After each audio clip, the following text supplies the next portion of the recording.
Sebetulnya Indonesia hampir sama dengan negara-negara lain ya. Kita sampai hari ini masih menjadi importir sejumlah pangan penting ya.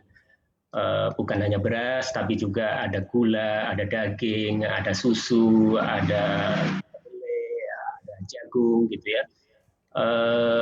Nasib kita sebetulnya tidak jauh lebih baik dibandingkan dengan negara-negara misalnya yang ada di Jazirah Arab misalnya.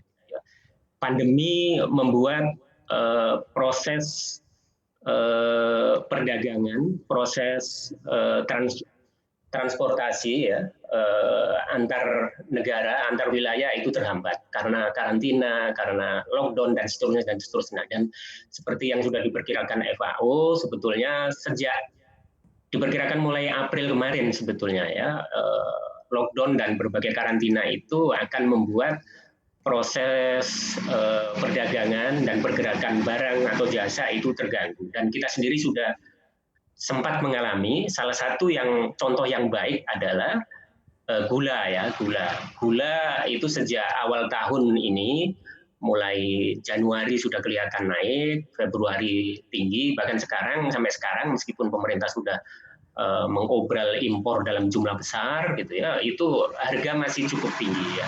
Ini antara lain karena memang kita menggantungkan kepada impor. Stok gula kita pada tahap awal itu memang kurang bagus gitu, pada awal tahun. Nah, kalau mengacu dari data-data yang disampaikan oleh Kementerian Pertanian, Mas, 11 komoditas penting ya, ada beras, ada jagung, ada kedelai, ada gula dan seterusnya. Di atas kertas bagus ya, di atas kertas bagus. Tapi di sana ada dua catatan penting sebetulnya. Catatan pertama adalah bahwa perkiraan produksi itu sesuai dengan perkiraan.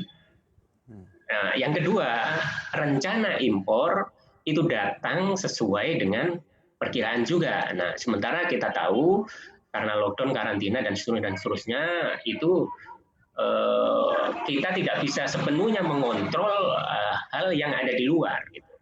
Negara-negara eksportir pangan, misalnya gula, kalau kita kemarin mengandalkan dari Brasil misalnya gitu ya, ketika Brasil melakukan karantina, ya sepenuhnya tergantung pada Brasil gitu, dan ternyata memang kita tidak bisa mengontrol itu dan akhirnya kedatangannya ke sini juga sepenuhnya tergantung kepada negara-negara eksportir. Baik, Anda katakan tadi bahwa kondisi ini saat ini bahwa catatan dari pemerintah sendiri bahwa ini cukup bagus atau sudah berjalan cukup lancar di atas kertas. Apakah Anda melihat disparitas atau perbedaan kondisi ini antara apa yang ada di atas kertas dengan apa yang sedang berjalan saat ini?